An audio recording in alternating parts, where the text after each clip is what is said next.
Hello guys, welcome back to तैयारी job की। आपको ऑलरेडी पता है कि मैं आपके लिए स्पेशली बहुत सारे मॉक इंटरव्यू कंडक्ट करता हूं डिजिटल मार्केटिंग के, एसईओ के, गूगल एड्स के और सोशल मीडिया। क्या आप डिजिटल मार्केटिंग का या एसईओ का या गूगल एड्स का कोई भी इंटरव्यू देने जा रहे हैं तो इंटरव्यू देते समय आपको किन किन चीज़ों की जरूरत होती है, क्या क्या चीज़ें आपको तैयार करनी चाहिए, किस पे आपको फोकस करना चाहिए, और आप इंटरव्यू में बैठ रहे हो तो आपको आंसर कैसे देना है। मेरे स्टूडेंट यहाँ पे इंटरव्यू देने आ रहे हैं। आज का जो इंटरव्यू है वो है एसईओ के ऊपर एंड गूगल एड्स के ऊपर। मोस्ट प्रॉब्ली ये आपको इंटरव्यू की तैयारी करने के लिए बहुत बड़ा हेल्प करेगा। सो गाइस, एंड तक ये वीडियो जरूर देखिएगा क्योंकि ये सिर्फ वीडियो नहीं है, आपकी लाइफ चेंज कर सकता है। तो मैं कुछ पॉइंट यहाँ पे लिखूंगा, उनको फीडबैक भी दूंगा कि ये इन लोगों ने क्या गलती की है और क्या इंप्रूवमेंट करना चाहिए। तो चलिए गाइस, स्टार्ट करते हैं आज का interview. Yeah, can you give me the resume? Yes, sir. Karan, okay. आपका नाम? मनस्वी। मनस्वी. Okay. So Manasvi and Karan. Manasvi, can you just brief about yourself? Currently क्या कर रही हो? Past experience क्या है? और why you want to join this company? Myself is Manashwi Shah. I did a computer engineering from Ahmedabad Institute of Technology in Ahmedabad. I born and brought up in Ahmedabad. I have work experience as a teacher in a preschool at Shanti Juniors. And right now I am doing digital marketing because digital marketing is a booming industry and I have really interest in this field. And I enjoying this work. So I wanted to do something in digital marketing. Okay, Karan, just brief me about yourself and थोड़ा loud बोलिएगा please. My name is Karan Sadwa. I have done graduation from BMS, Bachelor in Management Studies from Mumbai. Currently I am pursuing digital marketing from Digital Sandip Academy. और मैंने Google Ads पे काम किया है, SEO पे काम किया है, लेकिन मुझे ज़्यादा इंटरेस्ट SEO में, तो इसलिए मैंने SEO के लिए अप्लाई किया है। Great. ओके, तो आप लोगों का कोई पास्ट एक्सपीरियंस है मनस्वी? कुछ डिजिटल मार्केटिंग में पास्ट एक्सपीरियंस कुछ है आपने? यहाँ पे आपने कुछ मेंशंस किया है कि आपने इन्वेंजा सॉल्यूशन पे काम किया है, खुद की आपने वेबसाइट पे काम किया है। Can you just brief me about this project? मैंने DSC डिजिटल संदीप अकेडमी से डिजिटल मार्केटिंग का कोर्स किया है और उसमें मैंने इंटर्नशिप भी की है, full time internship digital Sandeep sir के अंडर में की हुई है। तो वहाँ पे मैंने काफ़ी सारे लाइव प्रोजेक्ट पे वर्क किया है। तो राइट नाउ मैंने सोशल SEO के लाइव प्रोजेक्ट्स है, इन्वेंजा है और खुद की वेबसाइट manashvi.digital संदीप अकेडमी, उसके ऊपर SEO के ऊपर काम किया। ओके, सो जब आप कोई भी SEO का प्रोजेक्ट लेते हो, right? So Manasvi, how you start? कैसे करते हो? What is the first phase, second phase, third phase? Sir, जब हम कोई भी प्रोजेक्ट लाइन का लेते हैं तो सबसे पहले हम क्लाइंट की वेबसाइट का ऑडिट करते हैं। सो ऑडिट में उनकी वेबसाइट्स में क्या क्या प्रॉब्लम्स है, क्या क्या चीज़ रेक्टिफाई करनी चाहिए, क्या क्या चेंजेस करने चाहिए, वो हम सारा पूरा ऑडिट रिपोर्ट बनाते हैं और हम क्लाइंट को बताते हैं कि उनकी क्या क्या चीज़ें होनी चाहिए। उसके बाद हम sorry to interrupt you, in audit, what is the meaning of audit and why you are doing audit? In audit मतलब कि क्लाइंट की वेबसाइट में क्या क्या प्रॉब्लम्स है वो हम फाइंड करते हैं और उसकी पूरी प्रेजेंटेशन या तो फिर हम उसकी वर्ड फाइल बनाते हैं और क्लाइंट को रिप्रेजेंट करते हैं। ऑडिट के कोई पॉइंट्स बताएंगे आप? ऑडिट पे क्या क्या चीजें मेंशंस करते हो? Definitely sir. और ऑडिट बनाते समय आप कौन कौन से टूल्स मेंशंस करते हो? जैसे कि क्लाइंट की वेबसाइट है तो हम उनका पेज टाइटल है, उनका मेटा डिस्क्रिप्शन है, मेटा कीवर्ड्स है, साइट मैप है या नहीं, क्राउडिंग स्टेटस क्या है, उनकी वेबसाइट मोबाइल फ्रेंडली है या नहीं। सो ये काफ़ी सारे पॉइंट्स होते हैं जो हम उसमें मेंशन करते हैं। जितनी प्रॉब्लम्स होती है वेबसाइट से रिलेटेड, उनके पेज लेआउट, उनका यूज़र इंटरफेस कैसा है, वो सारी चीज़ें हम लोग मेंशन करते हैं। और उसके लिए हम मेनली स्क्रीमिंग फ्रॉग का यूज़ करते हैं। और कुछ चीज़ें ऐसी है जैसे कि हमें साइट मैप चेक करना है तो हम योस्ट का यूज़ करते हैं कि साइट मैप है या नहीं चेक करना है, मोबाइल फ्रेंडली है या नहीं, तो हम लोग मोबाइल यूजेबिलिटी टेस्ट का यूज़ करते हैं। एंड ऐसे काफ़ी सारे टूल्स होते हैं हम यूज़। मुझे आप करण ये बताइए, what is the meaning of site map? Site map जैसे कि जो वेबसाइट का मैप होता है वो होता है, जैसे कि अभी वेबसाइट के अंदर बहुत सारे पेजेस होते हैं, राइट? तो जैसे कि गूगल का क्रॉलर होता है, क्रॉलर मतलब एक जैसे कह सकते बॉट होता है, तो वो क्रॉलर वेबसाइट के अंदर आके क्रॉल करता है। तो मतलब साइट मैप में कैसा होता है कि जैसे कि बहुत सारे पेजेस होते हैं, तो हम क्रॉलर को बोलते हैं कि आप वेबसाइट में आओ और जो पेजेस है वो सब क्रॉल करो, तो वो साइट मैप होता है। Okay, how we can check site map website में है या नहीं है? साइट मैप हम वेबसाइट में चेक कर सकते हैं। जो यूआरएल होता है वेबसाइट का, उसको स्लैश मार के sitemap.xml करके हम चेक कर सकते हैं। और जो दिखता है जैसे कि योस्ट एसईओ हुआ, तो उससे पता चलता है कि वेबसाइट के अंदर साइट मैप है, तो मतलब क्रॉलर ने इतने सारे पेजेस क्रॉल किए हैं। राइट, आप मुझे ये बताएंगे XML साइट मैप और HTML साइट मैप में क्या डिफरेंस है? XML साइट मैप तो क्रॉलर के लिए होता है, और जो HTML वाला होता है वो कस्टमर पॉइंट ऑफ व्यू के लिए okay, then how you can generate XML site map? XML site map जैसे कि XML हाँ, तो वो हम बैकएंड में जाएंगे, जो वेबसाइट होती है बैकएंड में लॉगिन करेंगे। उसके बाद जो XML योस्ट एसईओ हम इनपुट करेंगे, जो प्लगइन होता है उसमें हम योस्ट एसईओ डालेंगे। और योस्ट एसईओ में फिर जो हम ऑन पेज करते हैं, जो 7 मेन एलिमेंट्स होते हैं, वो हम वेबसाइट को ऑन पेज करते हैं। उसके बाद हम साइट मैप डाल सकते हैं वेबसाइट के अंदर। कोई मैन्युअली साइट मैप डालने की कोई टेक्निक पता है आपको? मुझे योस्ट से साइट मैप क्रिएट नहीं करना है, मुझे कोई ऐसा पॉइंट जो आप बताइए जिससे आप मैन्युअली साइट मैप क्रिएट कर सकते हो। कोई टूल्स कोई याद है साइट मैप क्रिएट करने का अपार्ट फ्रॉम योस्ट? क्योंकि योस्ट तो आप डालेंगे तो ऑटोमेटिकली बन जाएगा, राइट? इसके अलावा कोई टूल्स जिससे मैन्युअली आप क्रिएट कर सकते हो? साइट मैप जनरेटर, ओके, वहां से आप क्रिएट कर सकते हो। ओके, नाउ आप मुझे ये बताइए ऑन पेज के एलिमेंट कौन कौन से हैं? पेज के एलिमेंट, ऑन पेज के 7 एलिमेंट्स हैं। पहला है पेज टाइटल, दूसरा Meta description, Meta keywords, URL, H1, H2, content and alt text. Okay, why on page is so much important for? Sir on page इसलिए इम्पोर्टेंट है क्योंकि Google की कुछ गाइडलाइंस होती है, उसको फॉलो करना ज़रूरी होता है। गूगल वो गाइडलाइंस इसलिए लाता है कि यूज़र का एक्सपीरियंस अच्छा हो। राइट। तो मेनली 2 रीज़न है, एक तो गूगल के लिए और यूजर के एक्सपीरियंस के लिए, तो इसलिए हम लोग ऑन पेज करते हैं। ओके, पेज टाइटल का लेंथ कितना होना चाहिए? पेज टाइटल का लेंथ 70 कैरेक्टर से ज्यादा नहीं होना चाहिए और 30 कैरेक्टर से बिलो नहीं होना चाहिए। Okay. अगर 70 कैरेक्टर से ज्यादा है तो वो पेज टाइटल ट्रंकेड हो जाएगा। Okay. और 30 कैरेक्टर से कम है तो फिर वो गूगल के क्रॉलर को क्रॉल करने में प्रॉब्लम। तो ट्रंकेड होने से क्या होगा?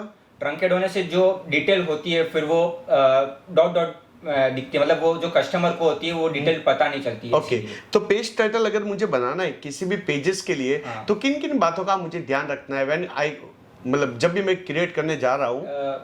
वो एक ऑडिट पॉइंट आ जाता है पेज टाइटल, तो उसके अंदर 4 चीजें का ध्यान रखना होता है कि कोई पेज टाइटल मतलब मिसिंग नहीं है, बहुत सारे पेज। नहीं, मेरा क्वेश्चन ये है करण आपसे कि पेज टाइटल बनाते समय हमें किन किन चीजों का ध्यान रखना है, कैसे बनाएंगे पेज टाइटल? पेज टाइटल बनाने के लिए जो सबसे पहले तो मैं कीवर्ड्स होते हैं जो लोग सर्च करते हैं, कुछ भी जैसे डिजिटल मार्केटिंग के रिलेटेड जो सर्च करते हैं, जो कीवर्ड होता है जो मतलब ज्यादा कीवर्ड पे सर्च करते हैं, तो वो कीवर्ड हम पेज टाइटल में डालेंगे। हमारा ब्रांड नेम होता है वो भी हम पेज टाइटल में यूज करते हैं। और जैसे एडजेक्टिव हो गया, बेस्ट वगैरह हो गया, वो हम यूज करते हैं और लोकेशन भी यूज करते हैं, तो जिससे क्रॉलर को पता चलेगा कि ये पेज किस बारे में है। ओके, अच्छा, आप मुझे बताइए robots.txt क्या है? सर robot.txt एक टैग है जो हम अपनी वेबसाइट पे डालते हैं। तो अगर पहले तो हम जब अपनी वेबसाइट बना रहे होते हैं, हमें उसको लाइव नहीं क्रॉल नहीं करवाना होता है, तो हम अपनी वेबसाइट के वो वेब डेवलपर से कह के robot.txt हम टैग डलवाते हैं। ओके। और उसके बाद हमारे जैसे कि हमारे पास कोई कॉन्फिडेंशियल कस्टमर का डेटा होता है या बैंक के कोई कस्टमर या आईडी या उनकी चीज़ें होती है, यूजर नेम पासवर्ड आईडी, तो कॉन्फिडेंशियल डेटा होता है, तो वो हमें क्रॉल नहीं करवाना होता है, तो उसके लिए हम robot.txt उस पेज पे लगाते हैं। ओके, मैं कैसे चेक कर सकता हूँ कि मेरी वेबसाइट के कौन से पेजेस को ब्लॉक किया गया है? सर हम लोग ये चेक कर सकते हैं, स्क्रीनिंग फ्रॉक करके जो टूल आता है उसमें रिस्पॉन्स कोड में robot.txt होता है, उस पे हम अगर क्लिक करते हैं तो हमें सारे पेजेस बता देते हैं। ठीक है, अब लेट्स से एग्जांपल, अगर मेरा कोई पेज क्रॉल नहीं हुआ है, ठीक है, सो इससे क्या इम्पैक्ट होगा? सर अगर एक पेज है जो क्रॉल नहीं हुआ है तो वो क्या होगा कि वो वेबसाइट की रैंकिंग पे इफेक्ट करेगा। वो पेज अगर क्रॉल नहीं हुआ तो वो पेज रैंक नहीं आएगा, क्रॉलर उसको क्रॉल नहीं करेगा। तो अगर वो नहीं हुआ है तो अल्टीमेटली वेबसाइट के रैंकिंग में बहुत इफेक्ट होगा। आप मुझे बताइए, वेबमास्टर के बारे में सुना आपने? क्या है वेबमास्टर? जैसे कि क्रॉलिंग स्टेटस करके होता है, जो मतलब वेबसाइट हमें क्रॉल करवाने होते हैं, वेब मास्टर हमें ये बताता है कि वेबसाइट ने कितने जो क्रॉलर होता है उसने कितने पेजेस को क्रॉल किया है या पेजेस को क्रॉल नहीं किया है। क्या और कोई डिटेल? और वेब मास्टर के बारे में बता सकते, मतलब जो ऑर्गेनिक रिजल्ट होता है वेबसाइट का, वो हमें वेब मास्टर टूल में पता चल जाता है। कौन कौन सा ऑर्गेनिक डिटेल मिलती है मुझे वेब मास्टर में? 360 रिपोर्ट मिलती है, जैसे कि जो कस्टमर्स हैं या जो उनका डेटा है वो सब हमें वेब मास्टर में पता चलता है। Can you elaborate? Web master ने अभी अपना नाम चेंज किया है सर्च कंसोल, तो उसमें हम पीपल की डेमोग्राफिक डिटेल्स नहीं ले सकते, पर वो कहाँ से आ रहे हैं, कौन कौन सी जगह से आ रहे हैं, वो सारी डिटेल मिल सकती है। हम कीवर्ड के रैंकिंग कीवर्ड्स की रैंकिंग भी हमें पता चलते हैं, क्रॉलिंग स्टेटस भी हमें पता चलता है। ओके, क्रॉलिंग स्टेटस का मतलब क्या होता है मनस्वी? सर, क्रॉलिंग स्टेटस का मतलब कि हमारे वेबसाइट को गूगल के क्रॉलर ने कितने पेजेस क्रॉल किए हैं। ठीक है, अभी मुझे वेब मास्टर से पता नहीं लगाना है कि गूगल ने कितने पेजेस को क्रॉल किया है, सो कोई अदर टेक्निक जहाँ से मैं पता लगा सकता हूँ? जैसे कि हम सर्च करेंगे गूगल पे साइट और जो कॉलम होते हैं वो डाल के हम जो वेबसाइट का यूआरएल होता है वो डाल देंगे, तो उससे हमें पता चलेगा कि जैसे कि अभी वेबसाइट में कभी कभी टोटल 28 पेजेस होते हैं, लेकिन रिजल्ट में कुछ ज्यादा पेजेस दिखाता है, तो वो पेजेस हमको मतलब डिलीट करने पड़ते हैं, तो इससे रैंकिंग पे भी इफेक्ट आता है। ठीक है, web master and Google analytics में क्या डिफरेंस है? सर, वेब मास्टर और गूगल एनालिटिक्स में ये चीज़ है कि वेब मास्टर में सिर्फ ऑर्गेनिक रिजल्ट मिलता है, जब गूगल एनालिटिक्स में ऑर्गेनिक और इनऑर्गेनिक दोनों का रिजल्ट मिलता है। गूगल एनालिटिक्स में हमें डेमोग्राफिक जैसे कि एज, जेंडर, वो सारी चीज़ें पता चलती है, और वेब मास्टर में वो डेमोग्राफिक डिटेल हमें नहीं देता है। और गूगल एनालिटिक्स 360 डिग्री हमें सारा रिपोर्ट देता है, और वेब मास्टर हमें क्रॉलिंग स्टेटस और कीवर्ड रैंकिंग भी देता है। ठीक है, मुझे ये देखना है करण कि मेरी जो वेबसाइट है कौन कौन से कीवर्ड पे रैंक आ रही है, हाउ आई कैन चेक? कौन से कीवर्ड पे रैंक आ रही है, मुझे पता लगाना है कि कौन कौन से कीवर्ड पे मेरी वेबसाइट रैंक आ रही है, तो मैं कैसे पता लगा सकता हूँ? हम एचआरएफ टूल में जा सकते हैं। ठीक है, कि एचआरएफ टूल में जाके हमने ऑर्गेनिक कीवर्ड का ऑप्शन आता है, तो हमारी यूआरएल हमने डाल दी, तो उसमें ऑर्गेनिक कीवर्ड्स में जो कीवर्ड्स पे रैंक आ रही है तो वो हमें पता चलता है। और हम कंप्यूटर स्पाई भी कर सकते हैं कि कंप्यूटर कौन से कीवर्ड पे रैंक लाने की कोशिश कर रहे हैं, तो वो कीवर्ड भी हम हमारे ऑन पेज में ऐड कर सकते हैं, तो जिससे जो जिन कीवर्ड का वॉल्यूम हाई होता है वो कीवर्ड हमें यूज करने चाहिए। ठीक है, कीवर्ड डेंसिटी का मतलब क्या? सर, कीवर्ड डेंसिटी का मतलब होता है कि हम अपनी वेबसाइट या पेज में कितनी बार हम एक कीवर्ड को रिपीट कर रहे हैं। राइट, तो क्या मतलब क्या होता है? Let's say example, keyword density अगर ज्यादा है, कम है, तो क्या होगा? मुझे जस्ट एक्सप्लेन करोगे? कीवर्ड डेंसिटी अगर होनी चाहिए 3 to 4%, राइट, क्या उससे भी कम होनी चाहिए। अगर कीवर्ड डेंसिटी ज्यादा हो जाती है तो उसको हम बोलते हैं कीवर्ड स्टफिंग हो रही है, और कीवर्ड स्टफिंग गूगल की पॉलिसीज और गाइडलाइंस के अगेंस्ट जाता है, राइट, और उससे यूजर का एक्सपीरियंस भी खराब हो जाता है। एक बार आप कीवर्ड डाल देते हो तो गूगल के क्रॉलर को पता चल जाता है कि आपका पेज और किस बारे में। ओके, सो कीवर्ड डेंसिटी कम से कम होनी चाहिए और आपके कीवर्ड्स रिपीट नहीं होने चाहिए। ओके, कीवर्ड, तो हाउ वी कैन चेक कि मेरी वेबसाइट के कौन से पेजेस में कीवर्ड डेंसिटी ज्यादा है या कम है? Sir, internet marketing Ninja tool होता है, उस पे जाके हम यूआरएल डालते हैं तो हमें पता चलता है कि हमारी कीवर्ड डेंसिटी हमारे पेज में कौन कौन से वर्ड में कितनी है। ठीक है, अच्छा मुझे बता, कीवर्ड डिफिकल्टी का मतलब क्या? कीवर्ड डिफिकल्टी जैसे कि एक तो वॉल्यूम चेक करते हैं और हम कीवर्ड डिफिकल्टी चेक करते हैं। कीवर्ड डिफिकल्टी मतलब हमें कितना टाइम लगेगा कि उस कीवर्ड पे रैंक लाने में। जैसे कि अगर कीवर्ड डिफिकल्टी 1 to 10 के बीच में है तो हमें उस कीवर्ड पे रैंक लाने में 3 मंथ्स लगेगा, और जैसे कि 11 to 20 के बीच में तो हमें उस कीवर्ड पे रैंक लाने के लिए 5 to 6 मंथ लगेगा। तो मतलब कीवर्ड डिफिकल्टी बहुत मैटर करता है। अगर कीवर्ड डिफिकल्टी ज्यादा है तो हमें उस कीवर्ड पे रैंक लाने के लिए वेबसाइट को 1 साल भी लग सकता है। ओके, कौन से टूल से देख सकते हैं कीवर्ड डिफिकल्टी? कीवर्ड डिफिकल्टी हम उबर सजेस्ट के टूल से देख सकते हैं, एचआरएफएस, एमरस है, तो ये जो टूल्स हैं हम देख सकते हैं वहां से। ओके, मुझे आप बताइए कीवर्ड ढूंढने की कोई टेक्निक बताइए, कीवर्ड ढूंढने के कोई 5 से 6 टूल्स बताइए ना। कीवर्ड ढूंढने के लिए हम सैमरस का यूज कर सकते हैं, ओके, एचआरएफ का यूज कर सकते हैं, मॉस और उबर सजेस्ट, कीवर्ड फाइंडर, ये कुछ टूल्स हैं। ठीक है, और कीवर्ड ढूंढते समय आप किन किन बातों का ध्यान रखेंगे? सर, कीवर्ड ढूंढते समय हम कुछ चीज़ों का ध्यान रखते हैं, जैसे कि पहला पॉइंट हो सकता है कि हमें थोड़ी सी ब्रेनस्टॉर्मिंग करनी पड़ेगी। ओके, उसमें चीज़ें है कि हमें कुछ नेगेटिव कीवर्ड्स नहीं लेने, लोकेशन का ध्यान रखना है, हमें लॉन्ग टेल कीवर्ड लेना चाहिए, शॉर्ट टेल नहीं लेना चाहिए। तो इन कुछ चीज़ों का ध्यान रखना पड़ता है। फिर हम 2 मेथड से हम कीवर्ड फाइंड करेंगे, एक होती है सर्चेसमेंट एक्टिविटी एंड एक होती है SERP एक्टिविटी। तो सर्चेसमेंट एक्टिविटी में हम करेंगे कि हम लोग कीवर्ड प्लानर से हम जो कीवर्ड्स है, लॉन्ग टेल कीवर्ड्स है, तो हम वो पहले फाइंड करेंगे हमारी फील्ड के हिसाब से। डिजिटल मार्केटिंग है तो हम डिजिटल मार्केटिंग कोर्स, तो उसके रिलेटेड सारे कीवर्ड कितने लोग सर्च कर रहे हैं उसके साथ हमें मिल जाएगा। वहाँ से हम वो फाइल डाउनलोड करेंगे, एक्सेल में डालेंगे और हम उस पर फिल्टर डालेंगे कि हम कौन कौन से कीवर्ड डालने हैं, क्योंकि हमें लेने होंगे ट्रांजैक्शनल कीवर्ड। तो जिसका इंटेंट क्लियर होगा और वॉल्यूम ज्यादा होगा वो कीवर्ड हम लेंगे और फिर उसका केडी और वॉल्यूम, तो हम उसकी एक एक्सेल शीट बनाएंगे। बहुत बढ़िया। उस तरीके से हम फाइनलाइज करेंगे कि हम कौन कौन से कीवर्ड लेने वाले हैं। और दूसरी मेथड है SERP एक्टिविटी। SERP एक्टिविटी में हम लोग हमारी फील्ड से रिलेटेड कॉम्पिटिटर सर्च करेंगे कि कौन कौन से कॉम्पिटिटर SERP पेज पे रैंक आ रहे हैं। तो फिर वहाँ से हम लोग उसका पेज टाइटल एनालिसिस करेंगे, उनका डिस्क्रिप्शन एनालिसिस करेंगे और वहाँ से हम लोग कीवर्ड निकालेंगे। तो वो कौन कौन से कीवर्ड यूज। अच्छा, आप मुझे बताइए स्कीमा क्या है?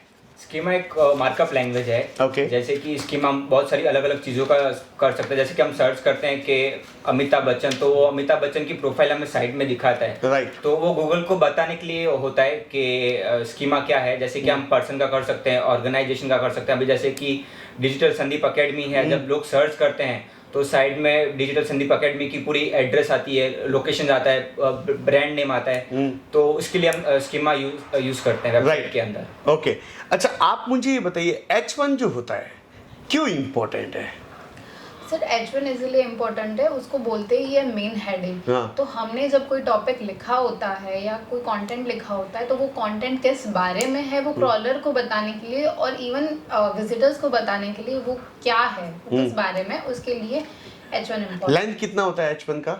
H1 का लेंथ होता है 70 कैरेक्टर। और 70 कैरेक्टर। ये डुप्लीकेसी ऑफ कंटेंट वेबसाइट में होना चाहिए कि नहीं होना चाहिए, और होना चाहिए तो कितना % तक चलता है? सर डुप्लीकेट कंटेंट जितना कम बने उतना ही होना चाहिए। क्योंकि अगर डुप्लीकेट कंटेंट होगा तो हमारी पेज रैंक नहीं आएगी। क्योंकि गूगल की एक एल्गोरिदम पॉलिसी है कि डुप्लीकेट कंटेंट नहीं होना चाहिए, जितना बन सके उतना हमें फ्रेश कंटेंट लोगों को देना है। और वो होना चाहिए 10 to 12%। अगर हमें डुप्लीकेट कंटेंट भी कुछ रखना है तो 10 to 12, उससे ज्यादा बिल्कुल नहीं होना। ठीक है। कैसे चेक करेंगे? कोई टूल? स्मॉल SEO टूल करके एक टूल है। कोई टूल? Site liner. वहाँ से पता चल जाएगा अपने को। हाँ, उसमें हम URL डालेंगे तो उसमें हमें 3 चीज बताते हैं। डुप्लीकेट कंटेंट कितना है, कॉमन कंटेंट कितना और यूनिक कंटेंट कितना है। ठीक है। तो डुप्लीकेट कंटेंट मतलब हमने दूसरी वेबसाइट से वो कंटेंट को यूज किया है। कॉमन मतलब बहुत सारे पेजेस होते हैं, तो वो कॉमन कंटेंट जो बहुत सारे पेजेस होते हैं वही कंटेंट यूज हुआ होता है। और यूनिक मतलब हमने जो हमारा यूनिक कंटेंट होता है वो। ठीक है। अच्छा, आप मुझे बताइए, एक डिफरेंस बताइए। एक होता है मोबाइल फ्रेंडली और एक होता है मोबाइल रेस्पॉन्सिव। ये दोनों का डिफरेंस क्या है? मोबाइल रिस्पॉन्सिव मतलब जो मोबाइल पे लोग चेक करते हैं, मतलब मोबाइल पे जो वेबसाइट खुलते हैं तो वो कितना टाइम लगा रही है वेबसाइट पे खोलने में। और मोबाइल फ्रेंडली और मोबाइल रेस्पॉन्सिव क्या है? मोबाइल फ्रेंडली मतलब मोबाइल में आपकी वेबसाइट ओपन हो रही है, और मोबाइल रिस्पॉन्सिव मतलब आपकी वेबसाइट अच्छे से वहाँ पे काम करी, कोई बटन पे क्लिक करा है तो अच्छे से बटन पे क्लिक हो रहा है, सही से बटन दिख रहा है, सही फॉन्ट दिख रहा है, कलर कोऑर्डिनेशन दिख रहा है, तो वो मोबाइल रिस्पॉन्सिव होता है। ये 404 एरर क्या है? 404 पेज रिगार्डिंग एरर है। जैसे कि हमारे पेज में 404 पेज हमें डालना पड़ता है। जैसे कि हमारे अगर वेबसाइट के अंदर 404 पेज नहीं है तो वो पूरा ब्लैंक ही दिखाएगा। तो कस्टमर को लगेगा कि ये वेबसाइट में कुछ प्रॉब्लम है, वो कस्टमर लीव कर देगा। अगर हम 404 डालेंगे तो वो शायद मे बी हमारी वेबसाइट का जो मेनू बार होता है या साइट के कुछ चीजें होती है वो दिखाता है। तो जिसके कारण मतलब हमें 404 पेज रखना होता है। ठीक है। अब मुझे ये बताइए, ये 3xx एरर क्या है? तो 3x रीडायरेक्शन एरर होती है। अगर हमारी वेबसाइट है तो हमें कहीं टेम्पररीली ट्रांसफर करनी, कोई और डोमेन पे या परमानेंटली कोई नए डोमेन पे ही ट्रांसफर करनी है। तो उसके लिए हम 3xx एरर का यूज करते हैं। क्योंकि क्या होता है कि हमने अपनी वेबसाइट पे बहुत सारा काम किया होता है, तो वो काम और वो मेहनत वेस्ट ना हो, उसके लिए वो सारी चीजें हम लोग वहाँ पे यूज करते हैं। 2xx एरर क्या है? 2xx एरर मतलब हेल्दी पेज होते हैं, जो हमारी वेबसाइट में बहुत सारे पेजेस होते हैं। तो ये हमें स्क्रीनिंग फॉक्स से पता चलता है रिस्पॉन्सिव कोड में जाके कि हमारे पेज में कितने हेल्दी पेजेस हैं। और हेल्दी पेजेस जितने होंगे उतनी हमारी वेबसाइट रैंक आने में उतना अच्छा होगा। 5xx एरर कौन सी है? 5xx error is server regarding error. जब आपके कैसे पता चलता है सर्वर रिगार्डिंग एरर कहाँ पे है? जब आप बहुत अच्छा सा मार्केटिंग कर रहे हो अपनी वेबसाइट का, अपनी ब्रांड का, तब आपकी वेबसाइट पे ट्रैफिक आने वाला है, और ट्रैफिक जब ज्यादा आएगा तब पता चलेगा कि आपकी वेबसाइट सही से काम कर रही है, आपका सर्वर सही से काम कर रहा है या नहीं। अगर ये प्रॉब्लम आती है, उसको रेक्टिफाई करने का क्या सॉल्यूशन है? हमें सर सर्वर ट्रांसफर करना पड़ेगा, सर्वर चेंज करना पड़ेगा। ओके। और ये HTTP और HTTPS का क्या संबंध है? HTTP और HTTPS में क्या होता है कि जो S होता है वो एक सिक्योर वेबसाइट होती है, तो उसके लिए हमें SSL सर्टिफिकेट बाय करना पड़ता है। और जो HTTP होता है, जैसे कि वो वेबसाइट सिक्योर नहीं होती है, तो उसमें वायरस वगैरह आने के चांसेस है, तो इसलिए हमें ज़्यादा हो सके तो HTTPS वाली ही वेबसाइट, मतलब हमें SSL सर्टिफिकेट परचेज करना पड़ता है वेबसाइट के। How to connect website to web master? How to connect website to web master, तो फर्स्ट ऑफ ऑल हम लोग सर्च कंसोल वेब मास्टर पे लॉगिन करेंगे अपनी जीमेल आईडी से। वहाँ पे हम एक प्रॉपर्टी क्रिएट करेंगे, अपना जो वेबसाइट का URL होता है वो वहाँ पे डालेंगे, और वहाँ पे एक HTML कोड जनरेट होगा, और वो हम अपनी वेबसाइट के हेडर में, बैकएंड के हेडर में डालेंगे। अच्छा, स्कीमा जनरेट करने का कौन सा टूल है? स्कीमा क्रिएशन टूल और या स्कीमा जनरेटर टूल कौन सा है? स्कीमा क्रिएट करने का टूल है, उस टूल का नाम क्या है? Jason LD. ओके, ठीक है। अच्छा, आप मुझे बताइए ये PADA क्या है? PADA पेज अथॉरिटी और डोमेन अथॉरिटी होता है। जैसे कि जो हमारी वेबसाइट के अंदर पेजेस हैं, तो उसको रैंक, मतलब लिंक मैट्रिक्स होता है, वो 1 to 100 के बीच में पॉइंट्स होते हैं। जितना हमारा वेबसाइट में पेजेस अच्छे होंगे उतने हमारे वेबसाइट के जो बैकलिंक्स होती है वो क्वालिटी बैकलिंक्स होती है। और DA मतलब जो हमारा डोमेन होता है वो डोमेन अथॉरिटी होता है, तो जितना हमारा डोमेन अथॉरिटी का स्कोर अच्छा होगा उतना ही हमारी वेबसाइट रैंक आएगी। ओके, स्पैम स्कोर क्या है? स्पैम स्कोर ये है कि हमारी वेबसाइट पे कितना टॉक्सिक कंटेंट है। ओके। क्या, कहाँ से, मतलब हमने जहाँ से बैकलिंक्स ली होती है, तो वो जगह कैसी है, तो वहाँ अगर स्पैमिंग चीज़ें हो रही है, स्पैमिंग एक्टिविटीज़ हो रही है, कुछ एडल्ट कंटेंट्स है, या तो फिर लिंक एक्सचेंज चीज़ें हो रही है, वैसी कुछ चीज़ें हो रही है, तो वहाँ से उनका स्पैम स्कोर ज़्यादा हो रहा है। तो वहाँ से अगर हम बैकलिंक ले रहे तो हमारा स्पैम स्कोर भी बढ़ेगा, हमारी वेबसाइट में भी वायरस आएगी, यूजर का एक्सपीरियंस भी खराब होगा। तो वो होता है स्पैम। अच्छा, डू फॉलो नो फॉलो क्या है? Sir, do follow no follow वो चीज़ होती है कि हम जहाँ से बैकलिंक ले रहे हैं वो वाला, हम वहाँ से बैकलिंक तो ले लेते हैं, पर अगर वो अपनी पावर, अपनी अथॉरिटी हम तक पास नहीं करता है, तो वो नो फॉलो हो जाता है कि हम इनको नहीं जानते हैं। पर अगर डू फॉलो वेबसाइट होती है तो वो अपनी बैकलिंक के साथ साथ हमें अपनी पावर और अथॉरिटी भी पास करता है कि नहीं, कि ये सही है। ओके। अच्छा, हाउ टू इंक्रीज PA और DA? PADA हम इंक्रीज, मतलब जो अच्छी बैकलिंक्स होती हैं, जैसे कि हम दूसरी वेबसाइट्स हैं और उसमें हम डू फॉलो वाली वेबसाइट से ज़्यादा अगर बैकलिंक्स लेते हैं तो वो हमारी वेबसाइट का स्कोर बढ़ेगा। और हम PADA इंक्रीज करने के लिए हमें स्पैम स्कोर भी कम करना पड़ेगा। जैसे कि कुछ वेबसाइट ऐसी होती है जो इलीगल कंटेंट वगैरह होता है, तो वो हमें हमारी वेबसाइट से बैकलिंक निकाल के अच्छी वाली बैकलिंक्स देंगे तो वो PADA स्कोर इंक्रीज होगा। ओके, मुझे ये बताइए स्पैम स्कोर कम करने के लिए क्या क्या उपाय करें?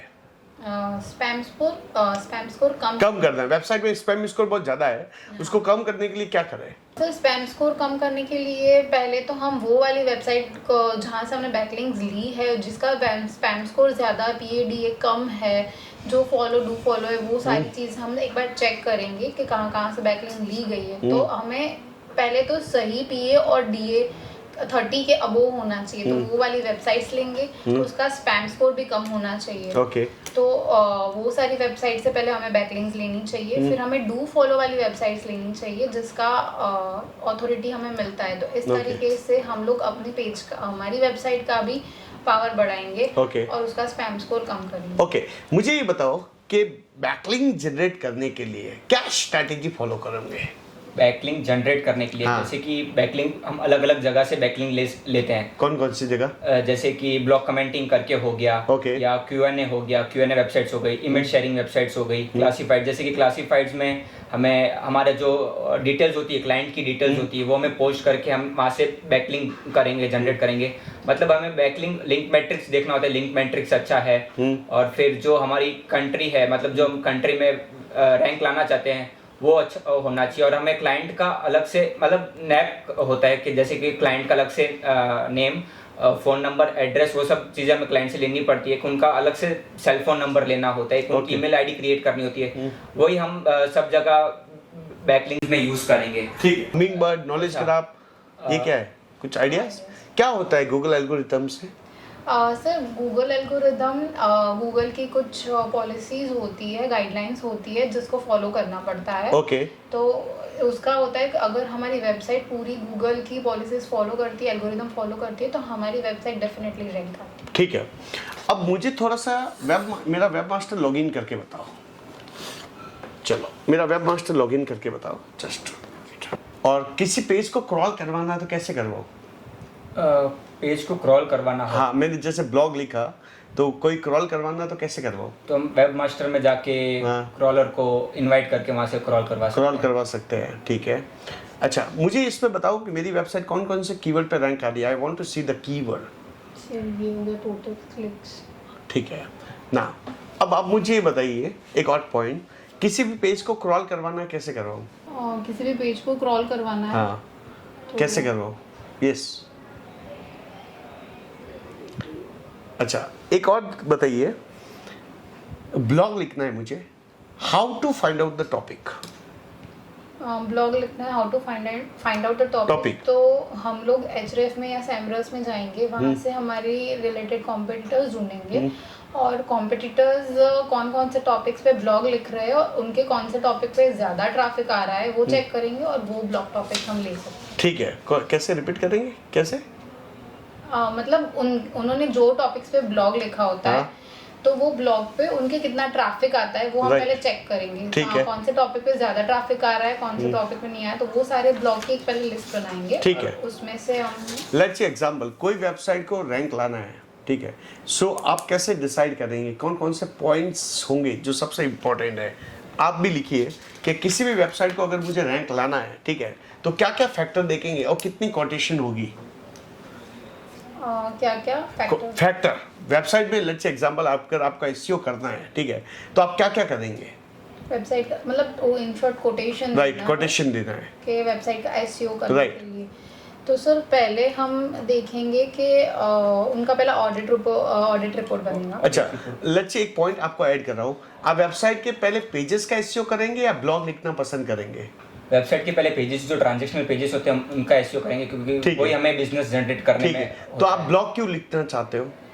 सर ब्लॉग इसलिए क्योंकि वेबसाइट पे फ्रेश कंटेंट डालते रहना चाहिए ताकि यूज़र को नए नए इंफॉर्मेशन मिलती रहे, इंफॉर्मेशन पेजेस के लिए, तो हमारी वेबसाइट्स रैंक आती है। तो आप डेली बैकलिंक जनरेट करेंगे, राइट? तो कैसे करेंगे? क्या स्ट्रेटजी फॉलो करेंगे डेली बैकलिंक के लिए? हमने एक्सेल शीट बनाई होती है जहाँ पे हमने कॉम्पिटिटर्स की बैकलिंक्स की जो लिस्ट निकाली होती है, वहाँ पे वो वेबसाइट्स पे हम जाएंगे, वहाँ पे हम लोग या तो कमेंट करेंगे या ब्लॉग लिखेंगे और कुछ क्या तो क्वेश्चंस आंसर पूछेंगे, वो सारी एक्टिविटीज़ करेंगे या बुकमार्क्स करेंगे, यूआर शॉर्टनर्स यूज़ करेंगे, तो अलग अलग टाइप की एक्टिविटीज़ करेंगे और इस तरीके से हम लोग बैकलिंक जनरेट कर सकते हैं। और कॉम्पिटिटर जो होते हैं हमारे, उनके रेफरिंग डोमेन से, मतलब जो एक डोमेन से बहुत सारी बैकलिंक्स होती हैं, तो हम वहाँ से भी बैकलिंक जनरेट कर सकते हैं। रेफरिंग टू डोमेन क्या होता है? सर रेफरिंग डोमेन होता है कि हमारे कॉम्पिटिटर्स ने कौन सी वेबसाइट पे से बैकलिंक्स ली है, तो वो वेबसाइट का जो डोमेन होता है वो तो एक वेबसाइट से मल्टीपल बैकलिंक लेने चाहिए, एडवाइजेबल है? नहीं, जरूरी नहीं है। हाँ, एडवाइजेबल। अगर एक वेबसाइट से मल्टीपल बार बैकलिंक लेनी चाहिए कि नहीं लेनी चाहिए? लेने चाहिए। ओके, तो आप रेफरिंग टू डोमेन ज्यादा से ज्यादा रखोगे कि एक ही वेबसाइट से मल्टीपल बैकलिंक लोगे? मल्टीपल वेबसाइट से हम लोग मल्टीपल डोमेन्स ले, वही सही रहेगा। ठीक है, डन, कोई दिक्कत नहीं है। So thanks a lot, pleasure to meet you Manasvi. So आपने सोशल मीडिया पे भी काम किया हुआ है? सोशल मीडिया में क्या क्या कर रही हो? सर सोशल मीडिया पे मेरा ऑर्गेनिक पार्ट खत्म हो चुका है। ऑर्गेनिक पार्ट खत्म हो चुका है। और आपका करण? मेरा भी ऑर्गेनिक पार्ट। आपका तो गूगल एड्स भी हो चुका है? हाँ, गूगल एड्स भी। तो गूगल एड्स का एक्सपर्टाइज है आपको? Yes sir.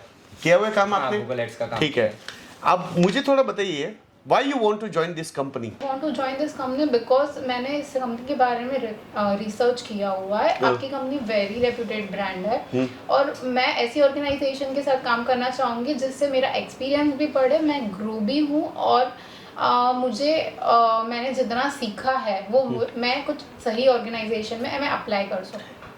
मैंने अब तक जितना भी इंटर्नशिप में काम किया है तो उसको और अच्छे से मतलब मुझे एनहांस करना है, तो इसीलिए मैं अप्लाई करना चाहता हूँ। ठीक है, कितनी सैलरी एक्सपेक्टेशन कर रहे हो करण? Expecting around 18,000। 18,000। मानसवी आप? Sir I expected 22, 25। मानसवी क्यों दूं मैं आपको 25,000? मैं एक्सपेक्ट इसलिए कर रही हूँ क्योंकि मैंने अपने कोर्स और इंटर्नशिप में काफ़ी डेडिकेटेडली मेहनत किया है। मैंने अपने प्रोजेक्ट में अपना 100% दिया हुआ है और मैं इतना जानती हूँ कि अगर मैं अब कोई भी काम अपने हाथ में लूँगी तो मैं डेफिनेटली उसको अपना 100% खुद का काम समझ के वो काम करूँगी। ठीक है, लेकिन आपने तो या मतलब 2-3 प्रोजेक्ट किए हुए, ज़्यादा कुछ आपका एक्सपीरियंस तो है नहीं। आपका भी करण कुछ एक्सपीरियंस तो नहीं, यू आर फ्रेशर। यस तो मैं फ्रेशर को इतनी सैलरी क्यों दूं?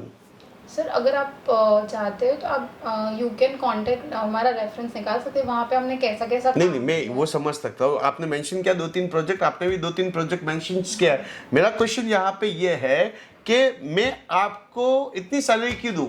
इससे बढ़िया मैं 1 ईयर का एक्सपीरियंस बंदा नहीं रहा हूँ जिसने अच्छा खासा काम किया है। मैं आपको क्यों दूं इतना सैलरी? ऐसा है तो आप हमारा काम भी चेक कर सकते हो, हमने कैसा काम किया है, हम लोगों ने जिनके साथ काम किया है। मुझे आपसे काम से शिकायत नहीं है, मुझे ये बोल रहा हूँ कि आप तो एज अ फ्रेशर ही दिख रहे हो। यहाँ पे तो दो प्रोजेक्ट ही आपने मेंशन किए हैं। बट जो फ्रेशर्स होते हैं वो उनको इतना नॉलेज नहीं होता है, लेकिन हमने इंटर्नशिप में काम किया तो हमें 4 to 5 मंथ का थोड़ा एक्सपीरियंस है ना, तो उस बेस पे हम एक्सपेक्ट करते हैं। आपको लूज से बढ़िया मैं 1 ईयर के एक्सपीरियंस वालों को भी तो ले सकता हूँ। सर, आप इसमें क्या है, आपका भी एक बेनिफिट है। अगर आप फ्रेशर को लेते हो तो फ्रेशर्स में एंथुजियाज्म भी ज़्यादा होता है, काम करने की चीज़ें भी ज़्यादा हो, सीखने की चीज़ें, एक्सपीरियंस करने की चीज़ें। लेकिन मुझे तो आपको ऑलरेडी सिखाना पड़ेगा ना, आप सीखे हुए तो नहीं हो। सर, इंटर्नशिप में हमने काफ़ी सारी चीज़ें सीखी। आप? हमने इंटर्नशिप में काम किया, बट फिर वो पर्सन टू पर्सन डिपेंड भी करता है कि हाँ कैलिबर क्या होती है पर्सन की। Right. इस हिसाब से फिर हम एक्सपेक्ट करते हैं। राइट, थोड़ा कन्विंसिंग करो मुझे तो फिर मैं सोचूं आपके बारे में। 25,000 आप मांग रहे हो मनस्वी, लेकिन उसमें 1 साल का बंदा आ सकता है। आप 18 मांग रहे हो, वो भी अच्छा खासा बंदा आ सकता है। तो मैं आपको एज अ फ्रेशर चांस क्यों दूं?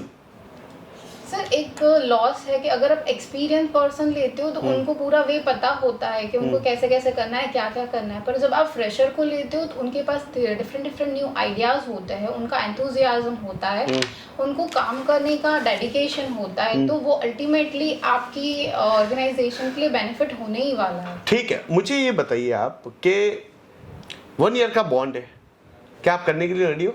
Yes sir. राइट? यस। अच्छा, मैं 2,000 रुपये आपका काटूंगा every month. Are you ready? Yes sir. 2000 on which, मतलब व्हाट?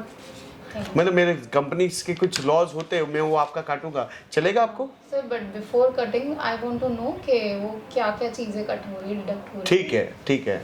ओके, संडे काम करने के लिए होते हो? रात को कभी काम हो सकता है तो रेडी हो सकते हैं? Yes sir. राइट, ठीक है, done. So pleasure to meet you Manasvi and Karan, thanks a lot be a part. Right, क्या गलती की और क्या गलतियां नहीं की बताओ? पहला चीज, थ्योरिकल नॉलेज अच्छा था और प्रैक्टिकल नॉलेज भी था, लेकिन वेब मास्टर में मैंने आपको फंसा दिया। Yes sir. वेब मास्टर्स में आपको फंसा दिया कि यहाँ से आदमी को एक फायर आ रही है। फायर क्या आई? जो इंटरव्यू ले रहा है उसको फायरिंग ही आई कि यार थ्योरिकल तो पूरा एकदम रट के आई है और प्रैक्टिकल तो जीरो। ठीक है, अब नाउ सी, जो आपको आता है वो आपका पूरा 360 आपको पता होना चाहिए कौन सी सेटिंग कहाँ पे होती है। ये पहला चीज जो आपका सबसे बड़ा नेगेटिव पॉइंट यहाँ पे लगा। प्रैक्टिकल। ठीक है, प्रैक्टिकल। अब आपने बोला मैंने एक्सपीरियंस ये किया हुआ है तो मैंने यहाँ पे अटका दिया। अब मैंने आपको सैलरी में अटकाया। ठीक है, आपको मैंने अटकाया कि आप तो फ्रेशर हो, आपने मुझे कन्विंस ही नहीं किया कि आप फ्रेशर नहीं हो। जो मैं बोल रहा हूँ वो ध्यान से सुना। ठीक है, 10 प्रोजेक्ट यहाँ पे मेंशन होने चाहिए। और डीएसए के ये जो दूसरे प्रोजेक्ट है वो भी मेंशन करो, जो प्रोजेक्ट चल रहा है। राइट, ये प्रोजेक्ट करो। ये 25,000 वाला रिज्यूमे लगना चाहिए। ये अभी लग रहा है मुझे 15,000 वाला, तुम्हारा लग रहा है 12,000 वाला। Clear? Done? Is it okay? तो इसको ट्राई करो। Done? All the best, pleasant meet you. Thank you, all the best. Thank you sir.